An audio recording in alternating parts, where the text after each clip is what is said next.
Halo semuanya, perkenalkan nama saya Lendi dan rekan saya Nabilal. Di sini kami akan mempresentasikan materi tentang devisa. Devisa menurut Undang-Undang Nomor 24 Tahun 1999 tentang Lalu Lintas Devisa dan Sistem Nilai Tukar dikatakan bahwa devisa adalah salah satu alat dan sumber pembiayaan bagi bangsa dan negara. Sedangkan menurut Kamus Besar Bahasa Indonesia, KBBI, devisa adalah alat pembayaran luar negeri yang dapat ditukarkan dengan uang luar negeri. Cadangan devisa atau dalam bahasa Inggris disebut dengan Foreign Exchange Reserves merupakan simpanan bank sentral dan otoritas moneter. Bank Sentral Indonesia adalah Bank Indonesia, sedangkan Otoritas Moneter Indonesia adalah Bank Indonesia, Kementerian Keuangan, dan Badan Perencanaan Pembangunan Nasional (Bappenas). Pada dasarnya, cadangan devisa dan perekonomian dalam negeri saling berhubungan hingga saling mempengaruhi satu sama lain. Jika perekonomian dalam negeri melemah, maka cadangan devisa menjadi menurun. Begitupun sebaliknya, jika perekonomian membaik, maka cadangan devisa akan mengalami kenaikan. Dengan demikian, perekonomian dalam negeri harus dikelola dengan baik dan menyeluruh supaya cadangan devisa negara bisa terus mengalami kenaikan. Adapun fungsi-fungsi devisa yang bermanfaat bagi suatu negara sebagai berikut. 1. Alat pembiayaan hutang luar negeri. Bagi sebagian negara, khususnya negara berkembang, akan melakukan hutang kepada negara lain untuk memenuhi kebutuhan dalam negeri. Hal ini dikarenakan pendapatan negara tersebut belum bisa mencukupi kebutuhan dalam negeri. 2. Alat pembayaran perdagangan internasional. Banyak sekali negara yang ingin memperkenalkan produk-produk unggulannya dan memasarkannya ke pasar global, sehingga muncullah perdagangan internasional.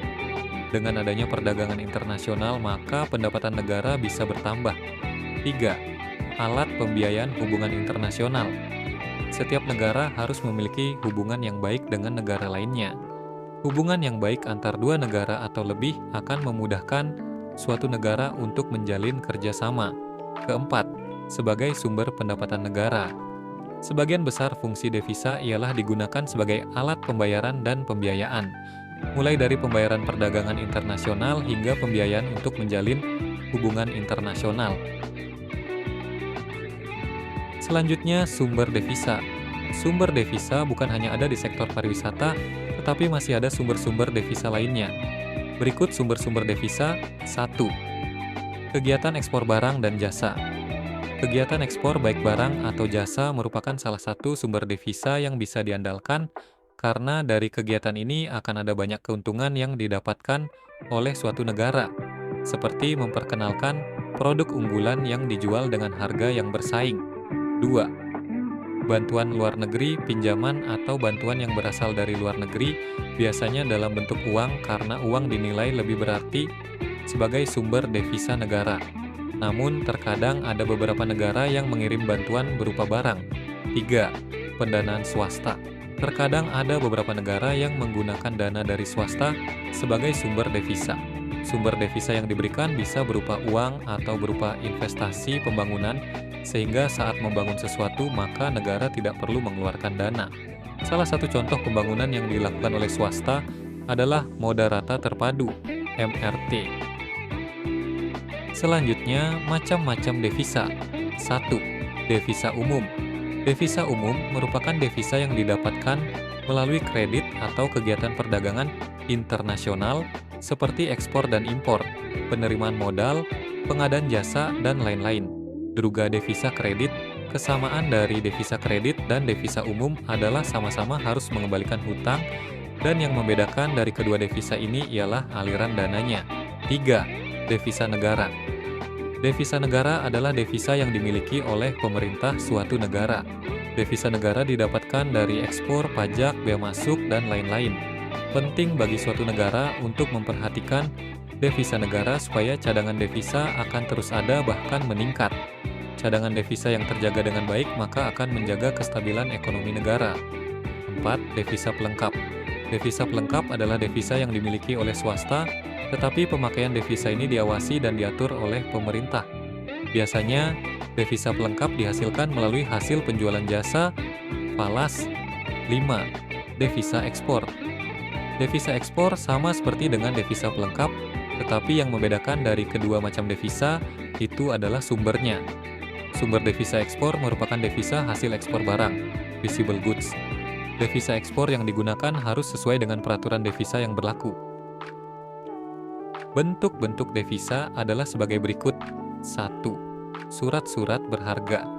Surat-surat berharga adalah dokumen-dokumen yang mempunyai nilai serta dilindungi oleh hukum dan negara. Surat-surat berharga harus dijaga dengan baik supaya tidak ada yang hilang. Misalnya, obligasi, saham, dan commercial papers. 2. Surat-surat wesel luar negeri. Surat wesel adalah sesuatu yang dikirimkan dari luar negeri oleh para tenaga kerja Indonesia, TKI, untuk keluarga tercinta yang tinggal di Indonesia. Keluarga yang ada di Indonesia pasti akan senang karena bisa menerima sesuatu dari luar negeri. 3. Valuta asing. Seperti yang sudah kita ketahui bahwa tidak semua mata uang dalam negeri bisa digunakan sebagai alat transaksi pembayaran internasional. Oleh karena itu, ketika melakukan perdagangan internasional, maka suatu negara harus menggunakan valuta asing. Valuta asing merupakan mata uang kedua yang bisa digunakan dalam transaksi perdagangan internasional. Selanjutnya, manfaat devisa.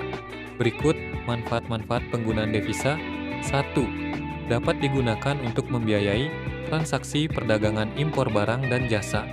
2. Dapat mengatasi kewajiban luar negeri atas pembelian surat berharga oleh investor dalam negeri. 3. Dapat digunakan untuk melakukan pembayaran atas pinjaman hidup hutang luar negeri yang sudah jatuh tempo. 4. Dapat digunakan untuk membiayai perwakilan pemerintah yang ada atau tinggal di luar negeri. 5. Dapat digunakan untuk melaksanakan misi budaya, seni, dan olahraga ke luar negeri. Selanjutnya ada 3 contoh devisa. Yang pertama sejumlah emas, mata uang asing, dan surat-surat berharga. Sekian dari presentasi kami, mohon maaf bila ada kesalahan dalam video ini. Terima kasih.